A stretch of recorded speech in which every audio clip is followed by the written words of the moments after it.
सारा गुस्सा आ रहा है तो वो शांत हो जाएगा। सभी आप लोगों से हाथ जोड़ के वंदना करता हूँ। हमारा जो चैनल है श्री सोनू महाराज, वो चैनल जरूर सब्सक्राइब करें और इन वीडियो को शेयर करते रहिए। कि कोई भी बच्चा अगर आपका कहना नहीं मान रहा है, चाहे बड़ा हो चाहे छोटा हो, पढ़ाई नहीं कर रहा है, कहना नहीं मान रहा है, जिद बहुत कर रहा है, तो आपके पास में एक बहुत अच्छा उपाय है, वो आप कर सकते हो। भाई थोड़ी आवाज कम कर जो, कोई दूध ढड़गो कहीं देण भी।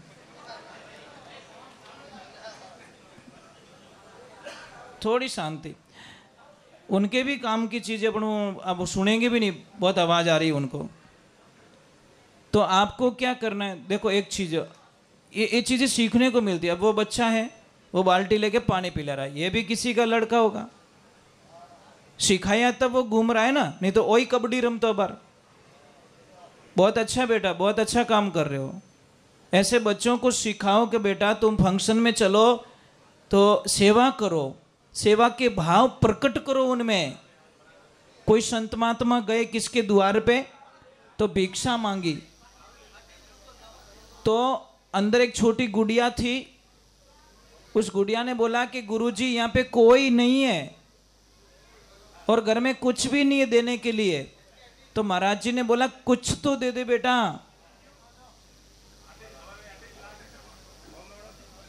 हाँ ले जो इनको। तो उनको बोला कि कुछ तो दे दो बेटा। तो लड़की क्या बोली, गुरुजी कुछ भी नहीं है। वे महाराज बोलिया कि नहीं रहे तो तू मुट्ठी पर धूलो ही दे, परंतु दे आज धूलो दी दो तो काले कीन की देवेला। तो ये आदत किसकी है, हम नेचर में डालेंगे तो किसी का भी बच्चा अगर जिद कर रहा है, कहना नहीं मान रहा है, परेशान कर रहा है, पढ़ाई नहीं कर रहा है और आपकी केयर नहीं कर रहा है, तो आपको पूर्णिमा के दिन जो देसी गैया मैया होती है उस मालिक के पास में जाओ और उस मालिक को बोलना भैया मुझे दूध चाहिए। दूध कब चाहिए, मुझे शाम को चाहिए, दिन को बोल के आओ। और ऐसे बोलना कि शाम को दूध जब निकाले तो मेरे सामने निकालना है, तू निकाले दूध निकाला हुआ मुझे नहीं चाहिए, मेरे सामने दूध निकालना है। जैसे वो निकालने लगे तुरंत उसको बोल दो आगे का थन का दूध चाहिए, पीछे का थन का दूध मुझे नहीं चाहिए। आगे वाले दो थन होते हैं ना, 4 में से आगे वाले 2, उसका दूध ले लीजिए, चाहे आधा लीटर मिले चाहे 1 लीटर मिले। आप घर पे लेके आइए, उस दूध में की खीर बनाइए, थोड़ा ड्राई फ्रूट डाल दीजिए। उस खीर को करना क्या, कम से कम 2 से 3 घंटे तक चंद्रमा का प्रकाश उसमें पड़ना, तो वो काम करेगी, नहीं तो नहीं करेगी। एक बात का ध्यान रखना, आप डायरेक्टली खिला दोगे तो वो 0 रिजल्ट लाएगी। 2 से 3 घंटे तक वो प्रकाश उसके ऊपर पड़े और फिर बाद में वो खीर उस बच्चे को खिलाए, पढ़ाई में अच्छा हो जाएगा। अगर उसको बहुत सारा गुस्सा आ रहा है तो वो शांत हो जाएगा, जिद कर रहा है तो वो शांति हो जाएगी। समझ में आ रही ना? आप ट्राई करके देखिए। अब बच्चों के लिए टाइम मिलेगा इतना? भाई 12 महीने में 12 दिन निकालने के लिए बोल रहा हूं मैं। इतना तो टाइम निकाल दोगे बच्चों के लिए, तो इतना करके देखो, आपके बच्चे बहुत अच्छे रहेंगे। और बच्चों को अच्छा पढ़ाना है, पर पढ़ाई के साथ में संस्कार देना जरूरी है। अगर संस्कार नहीं दिया तो वो बच्चे आपके नहीं रहेंगे। किसी आदमी को कम से कम शादी को 17 वर्ष हो गए, कोई लड़की नहीं हुई, लड़का नहीं हुआ, पर 17 साल बाद में भगवान की कृपा से उसके घर में कन्या जन्मी। वो आदमी इतना खुश हो गया, इतना खुश हो गया कि कितने दिन तक गांव वालों को खाना नहीं बनाने दिया कि नहीं मेरे घर पे भोजन खाओगे, क्योंकि मेरे घर में लक्ष्मी आई है। एक लड़की, बड़े लाड प्यार से उसको बड़ा किया, खूब पैसे, कंपनियों का मालिक वो। जैसी वो लड़की बड़ी हुई, 10 साल की, 12 साल की, 15 साल की, और अब उसकी थोड़ी दिनचर्या चेंज होने लग गई। मारे हम ही बोलना स्टार्ट कर दियो, पापा रो कहनो नहीं करनो। मतलब उसकी थोड़ी दिनचर्या चेंज हो गई क्योंकि उसकी संगति थोड़ी चेंज होने लगी। अब उसकी मम्मी पूछने लगी, बेटा तू 1 घंटे का बोल के जाती है, 3-3 घंटे वापस नहीं आती है।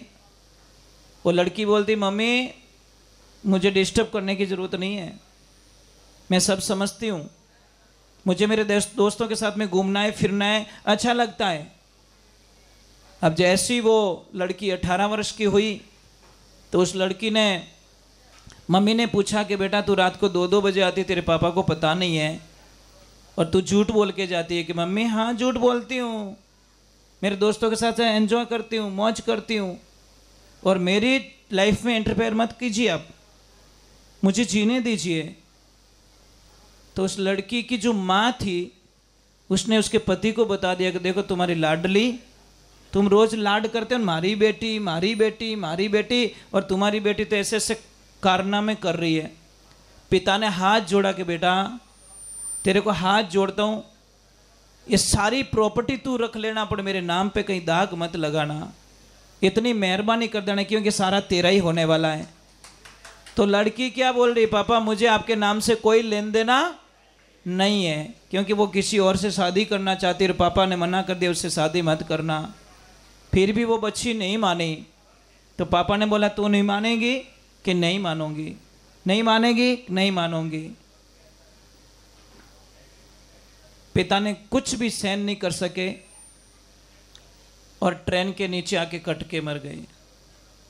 ये पहले की बात बोल रहा हूँ, अभी तो वो पाली में हुआ बड़ा हादसा, वो तो बड़ा भयंकर हो गया साहब, ये तो 10 दिन पहले की बात है, ज़्यादा 10 से 15 दिन हुए।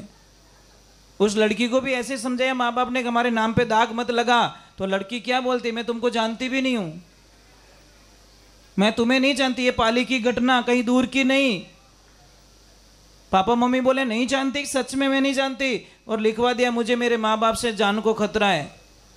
माँ बाप ने बोला कि हमारी वजह से तू परेशान है, तो उन्होंने ट्रेन के नीचे कट के मर गए। बोला अब हम कभी तुझे परेशान करने वाले, और मैं धन्यवाद, मैं करोड़ बार उन पूरे वकील मंडल है उनको प्रणाम करता हूँ कि उन्होंने फैसला लिया कि आज के बाद कोई भी लड़का लड़की भाग के आएगा उसकी हम शादी नहीं करवाएंगे, और न ही उनको कानूनी सलाह देंगे, और न ही हम शादी करवाएंगे, क्योंकि कल किसी और का नंबर लगेगा, कल कोई और माता पिता कट के मरेंगे, उसका दोष हम नहीं लेना चाहते हैं।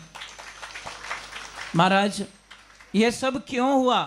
क्योंकि संस्कार नहीं दे पाए।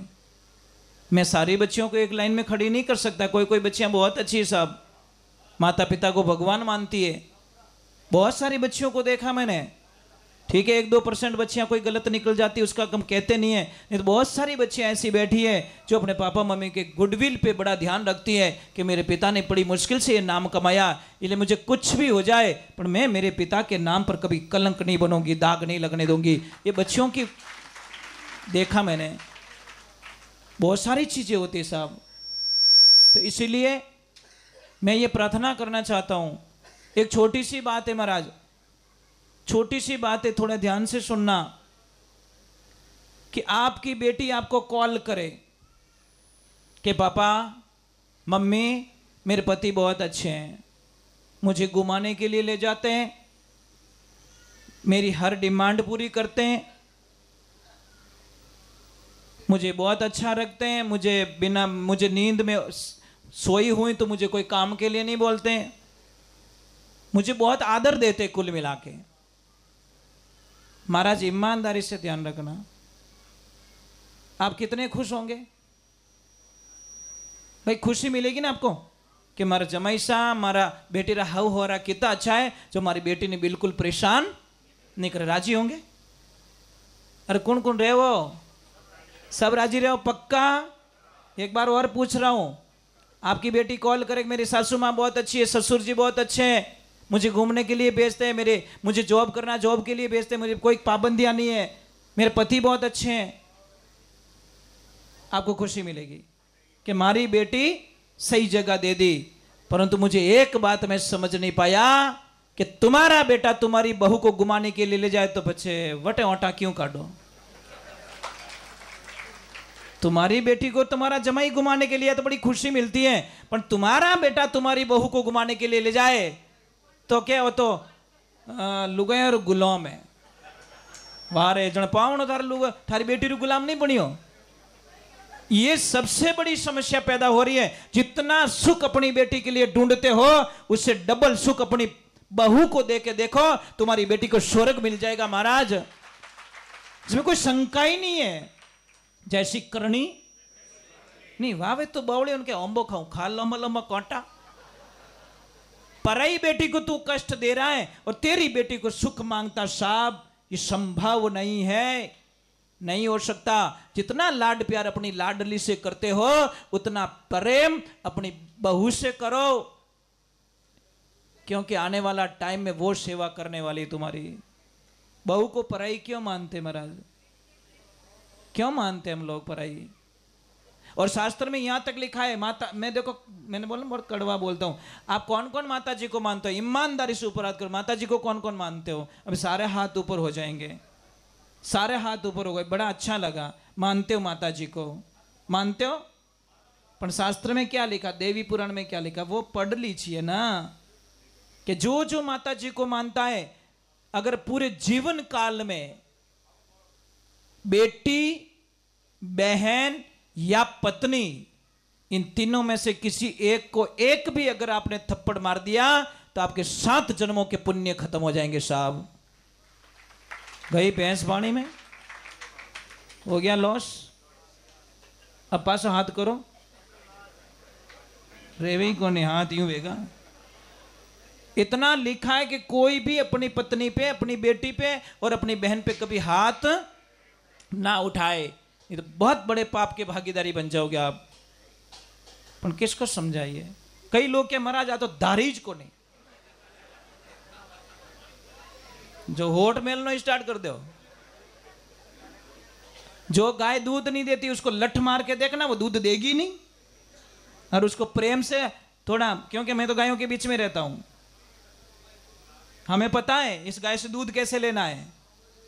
जब वो आगे पाछी रहे ने तो उसको कुछ देना पड़ता है, या तो गुड़ देंगे या कुछ बांटो लाइन दे, वो कोई भी चीज ऐसी देंगे वो दूध दे देगी। अब वो तो ले लठ वागा के आजा, हेटो मुंडो के तो थारो जबाड़ो भोंग दूं मैं। हमको पता है इसको लठ मारेंगे दूध देने वाले। तो घर में किससे काम करवाना, तो प्रेम से करवाना भाई, प्रेम से बोलो ना। अब जैसे हमारे इंस्ट्रूमेंट वाले, इनसे मुझे काम लेना है, प्रेम से कहूंगा ये अच्छा बजाएंगे, अनोने ज कह दूं थोने बजावनी आवे को नहीं, जने के महाराज अब गाय लो थोने फेरा ऊंदा नहीं भराए दो, जो मारो नाम भी भलोनिया, ये हाथों हाथ ही मारे आंटा काट दी। व्यवहारिक बातें जैसी करनी वैसी बरनी। तो इनके साथ मैं अच्छा रहूंगा, ये मेरे साथ में अच्छे रहेंगे।